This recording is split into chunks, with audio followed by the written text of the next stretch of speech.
మహానంది మండలం సీతారాంపురం గ్రామానికి చెందిన వైఎస్ఆర్సీపీ నేత పెద్ద సుబ్బరాయుడు టీడీపీ నాయకుల చేతిలో దారుణ హత్యకు గురయ్యాడు.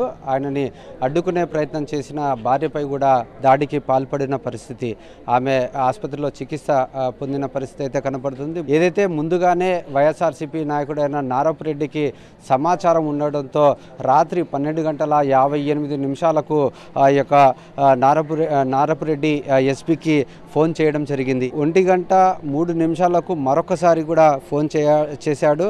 ఈ యొక్క పరిస్థితి చాలా ఆందోళనకరంగా ఉంది. తమపై దాడి చేయడానికి టీడీపీ నాయకులంతా ఏకమయ్యారని చెప్పిన పరిస్థితి. ఆ సమయంలో ఒక జిల్లా ఎస్పీ మాత్రం ఒక ఎస్ఐని, 2 కానిస్టేబుల్ మాత్రమే పంపిన పరిస్థితి అయితే కనపడుతుంది.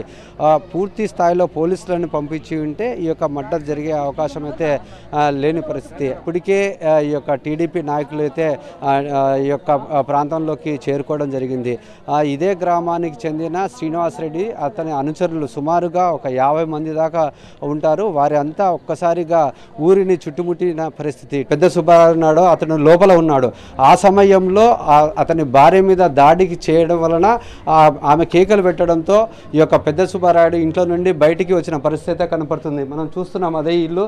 ఈ ఇంట్లో ఆ సమయంలో నిద్రిస్తున్నాడు పెద్ద సుబ్బారాయుడు. అదే సమయంలో టీడీపీ నాయకులు ఒక ప్రణాళిక ప్రకారంగా ఎట్లయినా కానీ వైసీపీ వాళ్ళ మీద దాడి చేయాలి, హత్య చేయాలనే ఒక ఉద్దేశంతోనే అతను వాళ్ళ పెద్ద సుబ్బారాయుడు ఇంటి వద్దకు వచ్చిన పరిస్థితి. ఇంట్లో నిద్రిస్తున్న పెద్ద సుబ్బారాయుడిని బయటికి పిలిపించడానికి మొదటగా అతని భార్య మీద దాడికి పాల్పడ్డారు. ఆమె కేకలు వేయడంతో పెద్ద సుబ్బారాయుడు ఇంట్లో నుండి బయటికి పరిగెత్తుకుంటూ వచ్చిన పరిస్థితి. ఇదే మొదటగా రాళ్లతో కొట్టిన పరిస్థితి అయితే కనపడుతుంది. ఇక్కడే మొదటగా అతని మీద రాళ్లతో దాడి చేశారు. అప్పుడు ఒక్కసారిగా అతని వయసు 58 సంవత్సరాలు దగ్గరగా ఉంటాయి. అతను ఒక్కసారిగా భయభ్రాంతులకు గురైన పరిస్థితి. ఎందుకంటే అంతమంది ఒక్కసారిగా దాడికి పాల్పడడం చూసి భయాందోళనకు గురైన పరిస్థితి. ఒక పక్క ఆయన భార్య కూడా అడ్డుపడితే ఆమె మీద కూడా దాడి చేసిన పరిస్థితి. ఒక ముసలి వ్యక్తిని ఈ విధంగా దాడి చేయడం సరైనది కాదంటూ ఆ యొక్క మృతుడి భార్య ఎంతో ఆవేదనతో వాళ్ళని వేడుకున్నప్పటికీ కూడా వాళ్ళు ఎవరు కూడా వినలేని పరిస్థితి కనపడుతుంది. ఇక్కడ జరుగుతున్న తతంగమంతా మరొకసారి నారపురెడ్డి జిల్లా ఎస్పీకి వివరించే ప్రయత్నం చేశారు.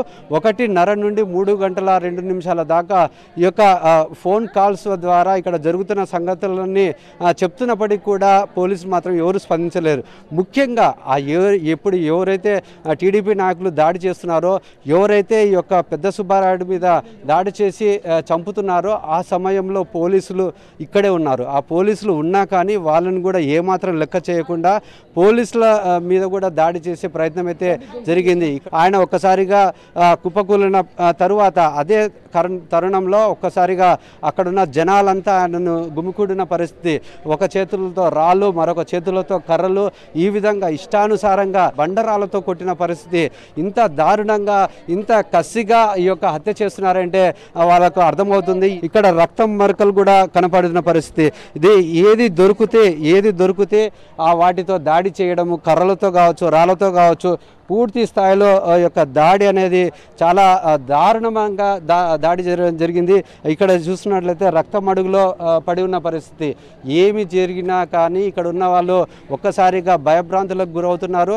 ఎందుకంటే రాత్రి 1 గంట తర్వాత వాళ్ళు ఒక పథకం ప్రకారంగా ఈ యొక్క 50 మంది దాకా ఇక్కడ జనాలంతా గుమికూడి టార్గెట్ చేసి వైఎస్ఆర్సీపీ నాయకులను హత్య చేయాలనే ఒక ప్రణాళికతో వచ్చినారు. కాబట్టి వాళ్ళు పూర్తిగా సిద్ధమైన పరిస్థితి.